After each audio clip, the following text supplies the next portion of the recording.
2024 is the year for sci-fi. Who would have thought? And since this doesn't get to happen very often, I decided I'm gonna make this its own video. I don't know how, but I have already pre-ordered 5 science fiction books, and I have 8 science fiction books that have already come out that I'm excited to talk to you about. So the first one, elephant in the room for sure, is gonna be Mercy of Gods by James S.A. Corey. So I know there's been a lot of fan chatter about this, and if you aren't aware of it, you definitely need to be. I have already pre-ordered my copy, and I am so excited. If you haven't read the summary of what they're planning, it's gonna be the first of a trilogy of books called The Captive's War. And this book is going to be incredible. I'm so excited about the summary of this story. Essentially, we're following an assistant to a very well-known scientist who gets abducted by a warlike, kind of Borg-looking, hive-minded alien race who are essentially forcing everybody that they have abducted into helping them win a war that they have been losing. We sort of meet many other captive species that they have also abducted from their home planets, so we get to meet a lot of different aliens. The summary of this story really sounds epic when it says that our main character is destined to be the most hated man in all of history. He both is the champion of humanity and betrays it at the same time. And this first book is going to be the beginning of his story, and I am so excited. It's gonna be fantastic. We already know that James S.A. Corey can deliver us a good, solid story, easy, accessible, and maybe even a little bit of science. Plus, we know that they usually land the ending. So I'm definitely in for this one. I'm really excited.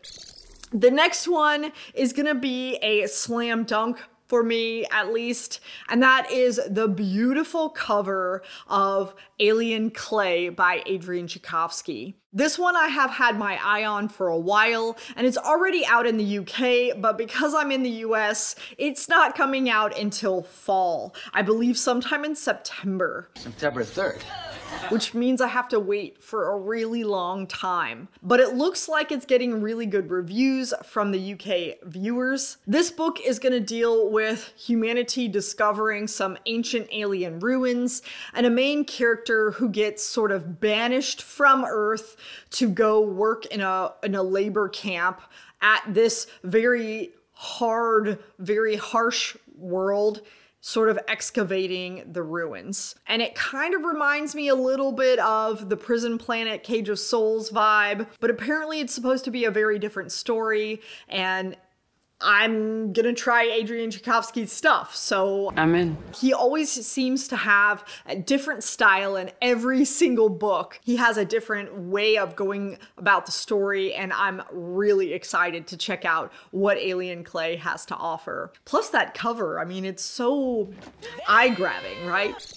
The next book is sort of also a slam dunk. I mean, all of these are because I've already pre-ordered them. This one in particular, I don't even really know the summary of the story. It's called The Book of Elsewhere. And let's be real, I pre-ordered this book because it's Keanu Reeves and China Miéville. I mean, what a combination. It's either gonna be a total train wreck or this is gonna be true genius. I'm not sure which, but I'm kind of in it to find out which one. You're breathtaking. So of course I've pre-ordered this book and don't even really care what the book is about because China Miéville is so like haunting. He's such an interesting author. And then to combine him with the weird imagination of Keanu Reeves, I don't know how that's gonna happen, but it's gonna be interesting and I will definitely be here for that adventure. Excellent! If you know any more about this book, let me know, but honestly, there's nothing you're gonna say that's gonna convince me either way. I'm just kind of gonna have to experience it for myself. The next book on this list that I have pre-ordered is going to be Not Till We Are Lost by Dennis Taylor. So this is the 5th book of the Bobiverse series, and you guys know my love of the Bobiverse series. It is definitely very popular. It's won lots of Audible awards for Ray Porter's audio narration of the story. And of course, I had to catch up recently on the series and I had to pre-order it. This one in particular sounds fantastic because it sounds like humans have turned against Bob. They have anti-Bob factions. You hate Bob? I hate Bob. I like you. We also have the alien species called the Skippies that are playing around with nuclear warheads. And they're also very anti-Bob. And then we have some of the other Bobs who have returned from the center of the universe with some dire news. It sounds like he is starting an entirely new arc in this 5th book, and I'm really excited about it. I think that this series is definitely a cash cow for him. He could definitely make a lot more of these books, and I'll probably pick up every one of them as long as the quality stays good.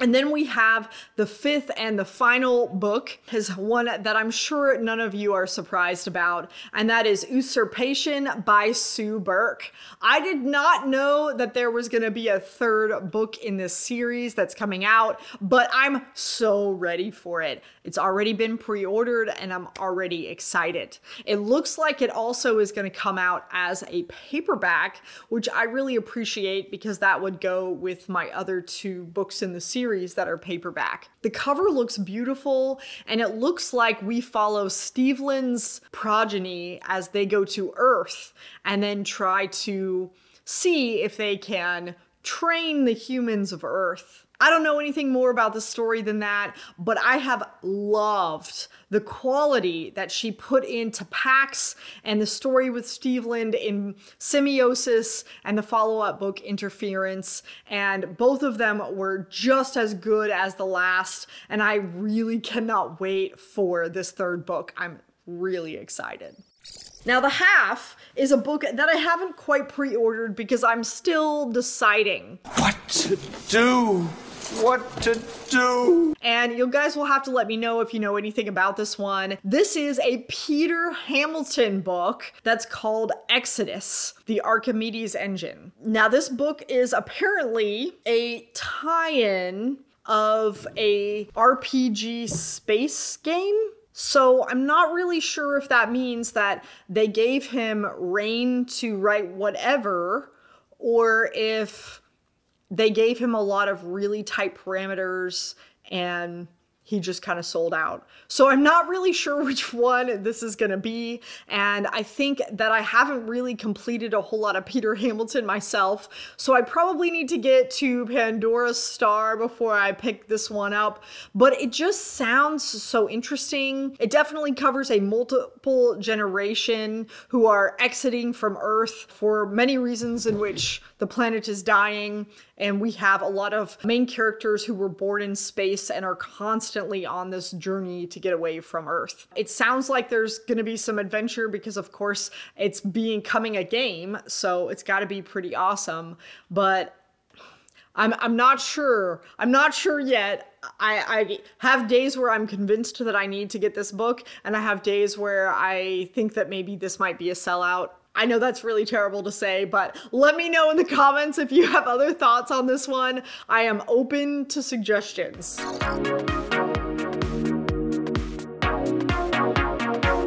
Now let's talk about the books that are already out for this year. Luckily, I have already gotten to 4 of them, so I can talk about those, and I have a whole nother 4 to hopefully get to soon, especially sometime this summer is my hope. So the first book that I have already read is Womb City. This is one that came out pretty early on this year and is one that I came across and was super excited about. Not only is it an African author, but it kind of borrows from a lot of the greats. We have a gender dystopian society. We also have Afrofuturism. We also have that sleeving nature, kind of from Altered Carbon, that are all mixed into one big novel. And she definitely has talent. She has a lot of skill in her prose and in her story ideas, lots of big concepts.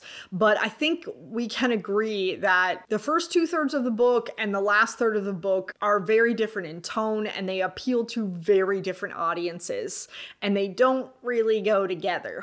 They don't. I'm sad to say that I was somebody who really enjoyed the story for the last third of this whole debacle, and I really struggled through the first 2/3. I'm really surprised I didn't DNF it. I know that my friend Rachel from the Shades of Orange really loved the first 2/3 of it. This is a book I just finished, I loved, but it also destroyed me. And struggled with the last third. So it is one of those stories where you're either going to connect with it or you don't.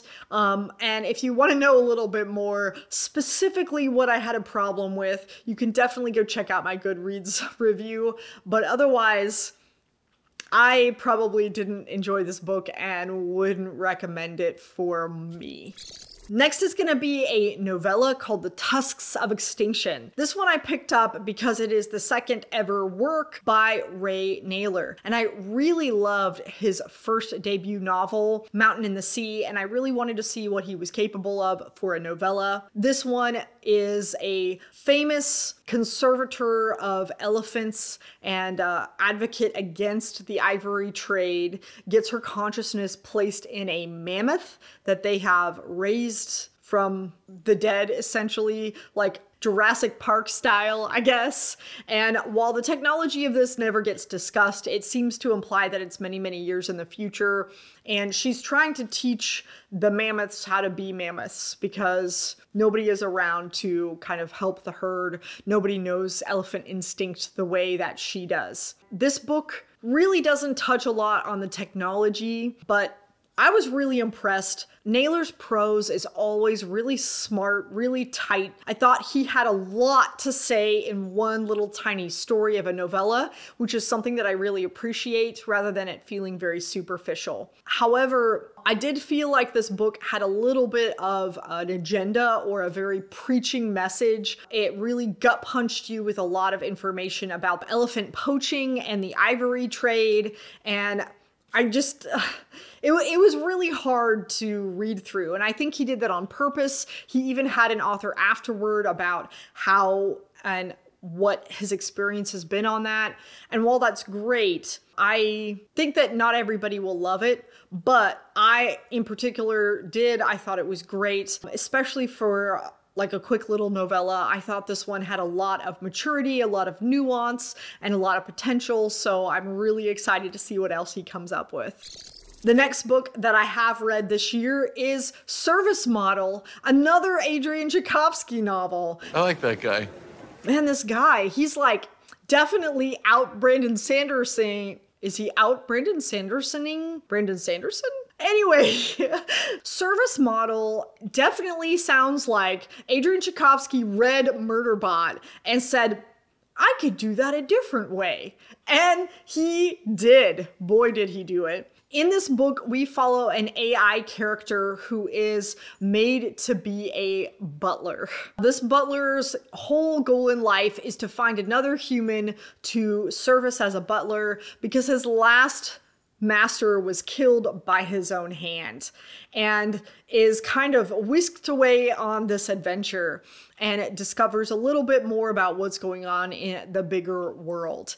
This story was something that felt a little bit fresh, which was kind of nice because the robots did not have the exact same motivations as humans, and they didn't respond in the same way that humans respond, which I really appreciate because a lot of these AI books that are coming out kind of show robots as humans with human emotions and human reactions, and sometimes that doesn't always work for me. But this one in particular did not have that as much, and I really appreciated it. I really thought this one was a book that you guys might want to pick up because it was fun.